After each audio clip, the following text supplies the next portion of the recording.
Welcome you all to this class. Here we study a lesson for students of class 9th from English. This is a poem from your Beehive book. The title is On Killing a Tree, written by Jeev Patel.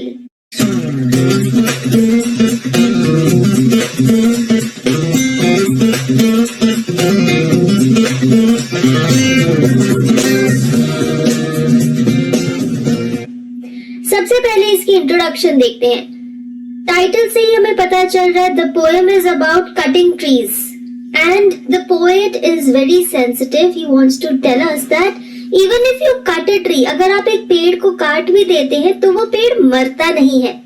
He says कि जहां से आपने पेड़ को काटा है वहीं से धीरे धीरे उसकी नई ब्रांचेस उगने लग जाती हैं और वो पेड़ फिर से उग जाता है। And then he goes in the detail, जैसे कि हम किसी चीज की हाउ टू डू लिस्ट बताते हैं, क्या स्टेप्स है किसी चीज को करने के। He is detailing that what are the steps involved in killing a tree. अगर आप सिर्फ एक पेड़ को काट देते हैं उससे वो मरता नहीं है। एक पेड़ को मारने में और भी चीजें और भी स्टेप्स इन्वॉल्व हैं और उन्हें डिटेल में वो बताते हैं। उनका पर्पस ये है लोगों को सेंसिटाइज करने का, लोगों को इमोशनल फील कराने का कि पेड़ भी एक लिविंग थिंग है और इसे ना काटें। और इसी वजह से उन्होंने इतनी डिटेल में ये सारी बातें बताई हैं कि एक पेड़ कैसे मरता है। With this, let us begin with the poem. Let us read it and I'll explain it to you. हम difficult words के meanings भी देखेंगे और बाद में हम इसके literary devices भी discuss करेंगे। Stanza 1. It takes much time to kill a tree. Not a simple jab of the knife will do it. It has grown slowly, consuming the earth, rising out of it, feeding upon its crust, absorbing years of sunlight, air, water, and out of its leprous hide, sprouting leaves. सबसे पहले meaning देखते हैं। जैब का meaning है a sudden rough blow. एकदम से, जैसे यहाँ पे आप देख सकते हैं, ये कुल्हाड़ी के साथ पेड़ पर अटैक कर रहा है, उसे हिट कर रहा है, उसे काटने की कोशिश कर रहा है, that is a jab. Leprous hide means discoloured bark. पेड़ों की जो बार्क होती है, जो मेन इसकी जो ट्रंक है, उसका जो कलर है वो डिसकलर्ड होता है, कहीं से डार्क ब्राउन, कहीं से लाइट ब्राउन, पैची सा। तो उसे पोएट ने लेपरस हाइड कहा है। Leprous hide means your skin and leprous means suffering from leprosy.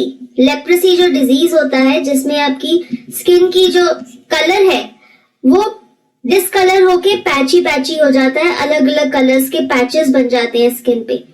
तो यहाँ पे पोएट कह रहे हैं कि जो पेड़ की ट्रंक है वो एक लेपरस हाइड है, क्योंकि उसकी जो स्किन का कलर है वो पैची पैची हो जाता है, जैसे कोई इंसान का जब वो लेप्रेसी से सफर कर रहा होता है। Sprouting means growing, Ugna. Now in this stanza the poet says it takes much time to kill a tree. Not a simple jab of the knife will do it. वो कहते हैं कि एक पेड़ को मारने में बहुत वक्त लगता है। अगर आप सिर्फ एक बार अपने नाइफ के साथ या कुल्हाड़ी के साथ उसको जैब करेंगे, ब्लो करेंगे, हिट करेंगे तो उससे पेड़ मरता नहीं है। It has grown slowly, consuming the earth, rising out of it, feeding upon its crust, absorbing years of sunlight, air, water, and out of its leprous hide, sprouting leaves.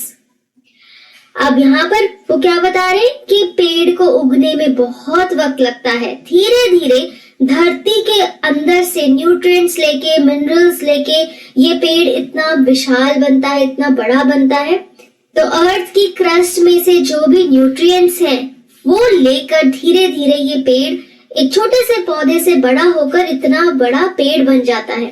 और वो कितने सालों तक सनलाइट एब्जॉर्ब करता है, हवा पानी लेता है और अपनी इतनी मोटी ट्रंक बनाता है जिसमें से छोटे छोटे पत्ते निकलते हैं। So in this stanza, the poet tells us that it is not easy to kill a tree. ऐसा नहीं है कि आपने एक बारी कुल्हाड़ी मारी और पेड़ मर गया, क्योंकि पेड़ को उगने में बहुत साल लगे हैं। उसने अर्थ से बहुत सारे न्यूट्रिएंट्स लिए हैं, बहुत सारी सनलाइट ली है, सालों तक हवा पानी लेकर वो इतना विशाल पेड़ बना है और ऐसे मत सोचिए कि इतना आसान है उसे मारना। Next stanza he says, so hack and chop, but this alone won't do it, not so much pain will do it, the bleeding bark will heal, and from close to the ground will rise curled green twigs, miniature bows, which if unchecked will expand again to former size. Hack means to cut roughly by striking heavy blows. जोर जोर से कुल्हाड़ी की blows मार मार कर उसे मोटे मोटे टुकड़ों में काट देना, उसे कहते हैं hack and chop. Bleeding means, bleeding relates to blood, जब आपकी बॉडी में से ब्लड निकल रहा होता है उसे हम कहते हैं ब्लीडिंग। यहाँ पर पोएट कह रहे हैं द ब्लीडिंग bark, तो वो पेड़ की ट्रंक में से जो सैप निकलता है, सैप होता है जब हम पेड़ को काटते हैं उसकी टहनी में से एक लिक्विड निकलता है बाहर, उसे सैप कहते हैं। और पोएट उसे ब्लड के साथ कंपेयर कर रहे हैं और पेड़ को काटने को वो इंसान के मारने से कंपेयर कर रहे हैं। जैसे आप इंसान को मारते हैं तो उसकी बॉडी में से ब्लड निकलता है, ब्लीडिंग होती है। पोएट यहाँ पर कह रहे हैं कि जब पेड़ को भी कोई काटता है उसमें से जो सैप निकलता है वो पेड़ का खून होता है और पेड़ ब्लीड कर रहा होता है। हील मीन्स रिकवर करना, कोई भी जो चोट है, जख्म है, जब वो ठीक हो रहा होता है हम कहते हैं वो हील कर रहा है। ट्विग्स मीन्स छोटी छोटी टहनियां, छोटी छोटी ब्रांचेस, और boughs means branches. And miniature means very tiny and small.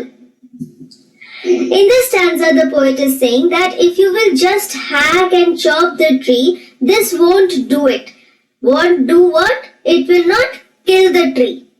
अगर सिंपली आप पेड़ को हैक करें, उसे हिट करें और उसके छोटे छोटे टुकड़े काट दें, उससे पेड़ मरेगा नहीं, क्योंकि जो उसकी बार्क में से ब्लीडिंग हो रही है, जो सैप निकल रहा है, वो धीरे धीरे हील हो जाएगा, वो जख्म धीरे धीरे भर जाएगा और वहीं से ये जो जगह है जहां से आपने पेड़ को काटा है, यहीं से दोबारा से छोटी छोटी टहनियां उगने लग जाएंगी। और अगर आप उनको नहीं काटोगे तो धीरे धीरे क्या होगा, वो टहनियां बड़ी हो जाएंगी और एक दिन वो भी पेड़ बन जाएंगी। So in this stanza, the poet is saying that if you simply cut the tree and chop it into pieces, that will not kill the tree. He wants to say that cutting is different from killing the tree. He says, although you will cut a tree from one point, but what will happen after some time? The sap which is coming out of the tree, that wound will heal with the passage of time. And then small tiny branches will start growing from that place. And if you will not cut them, then one day with the passage of time, they will again grow into big trees. Let us see the next stanza. No, the root is to be pulled out of the anchoring earth. It is to be roped, tied and pulled out, snapped out or pulled out entirely, out from the earth cave and the strength of the tree exposed. The source, wide and wet, the most sensitive, hidden for years inside the earth. Now, anchoring earth means the trees are held securely with the help of the roots in the earth. यहाँ पर poet कह रहे कि जो अर्थ है वो एक anchor का काम करती है। एंकर मीन्स समथिंग जो पकड़ के रखता है आपको टाइटली। वो ये कह रहे हैं कि पेड़ की जो जड़ें हैं, जो कि अर्थ के अंदर घुसी हुई हैं, उनकी मदद से पेड़ खड़ा रहता है और वो एक एंकर का काम करती हैं। Snapped out means chopped out, पकड़ के जड़ से उखाड़ देना। Now in this stanza the poet is saying what really has to be done to kill the tree. पिछले दो स्टैंजास में उन्होंने ये बताया कि अगर आप पेड़ को चॉप कर देंगे उससे पेड़ मरेगा नहीं। And in this stanza he is elaborating what are the actions that need to be done to kill the tree. He says the root is to be pulled out. धरती के अंदर जो पेड़ की जड़ें हैं, जिन्होंने पेड़ को मजबूती से धरती के साथ बांध के रखा हुआ है एक एंकर की तरह, उन्हें बाहर निकालना पड़ेगा। तो अगर आप पेड़ को मारना चाहते हैं तो आपको इस पेड़ को अपरूट करना पड़ेगा, उसे जड़ से उखाड़ना पड़ेगा। And then further he says it is to be roped, tied and pulled out. रस्सियों से बांध के आपको इसकी जड़ों को बाहर निकालना पड़ेगा, पूरा का पूरा। आउट फ्रॉम द अर्थ केव। अर्थ के अंदर जो कैविटी बन गई है, एक खाई बन गई है जिसके अंदर पेड़ की जड़ें अच्छे से फिक्स हुई हैं, वहां से आपको इन्हें बाहर निकालना पड़ेगा। And the strength of the tree exposed, the source white and wet, the most sensitive hidden for years inside the earth. वो कह रहे हैं ये जो रूट्स है पेड़ की, ये जो जड़ें हैं, ये सफेद रंग की होती हैं और गीली गीली होती हैं। ये पेड़ का सबसे ज्यादा सेंसिटिव हिस्सा है। ये बहुत सालों तक हमसे छुपा हुआ है क्योंकि ये धरती के अंदर होता है, हमें दिखती नहीं है ये जड़ें, लेकिन ये जो जड़ें हैं, ये जो रूट्स हैं, ये इस पेड़ का सबसे ज्यादा सेंसिटिव हिस्सा है। और जब आप इस पेड़ की जड़ों को बाहर निकालेंगे तभी पेड़ मरेगा। Now we see the next answer. Then the matter of scorching and choking in sun and air, browning, hardening, twisting, withering, and then it is done. Scorching and choking refers to the dying up of the tree after being uprooted. अब यहाँ पर poet ये बता रहे हैं कि जब आप पेड़ को अपरूट कर देंगे उसके बाद क्या होगा, पेड़ धीरे धीरे सूखने लग जाएगा। जब वो अर्थ से डिटैच हो जाएगा, जब उसे न्यूट्रिएंट्स मिलने बंद हो जाएंगे, तब क्या होगा, तब उसका जो डाइंग प्रोसेस है वो स्टार्ट होगा। धीरे धीरे पेड़ सूखने लग जाएगा। धूप और हवा जब उस पर पड़ेगी तो धीरे धीरे उसका रंग ब्राउन होता जाएगा, वो हार्ड होता जाएगा, विदर करता जाएगा। विदर मीन्स मुरझाना। पेड़ फाइनली मरेगा। वो कह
यानी कि जब उसे अप्रूट कर दिया जाएगा, आफ्टर दैट धीरे धीरे वो सूखने लग जाएगा।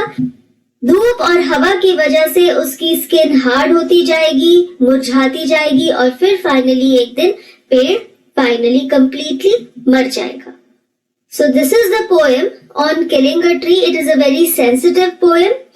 Through this poem, the poet wants to tell the readers that please do not kill trees. Do not uproot trees because he wants to say that they are living things, they are very sensitive, इनमें भी जान होती है और वो ये सब बातें बोलकर हमें इमोशनल फील कराना चाहते हैं ताकि हम पेड़ों को मारना बंद करें। Now we'll discuss the literary devices used in this poem. First of all, एक बहुत इंपॉर्टेंट चीज तो देखने को मिलती है कि पोएम में कोई भी राइम स्कीम नहीं है। The poem is written in free verse. Free verse means there is no particular rhyme scheme. अगर आप लास्ट के वर्ड्स देखें तो उनमें कोई भी राइम या रिदम का पैटर्न फॉलो नहीं हो रहा है। The next device that can be seen throughout the poem is enjambment.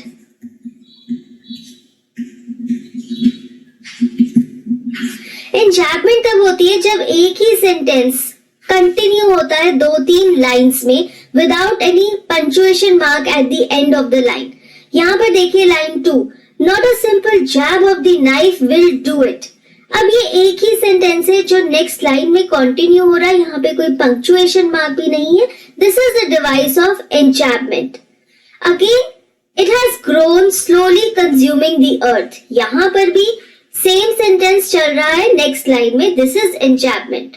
Again over here, rising out of it, feeding upon its crust. The same sentence is following, and then again over here also you can see enchantment is used in this poem. इस poem में बहुत सारे instances है जहां पर enchantment use हो रही है.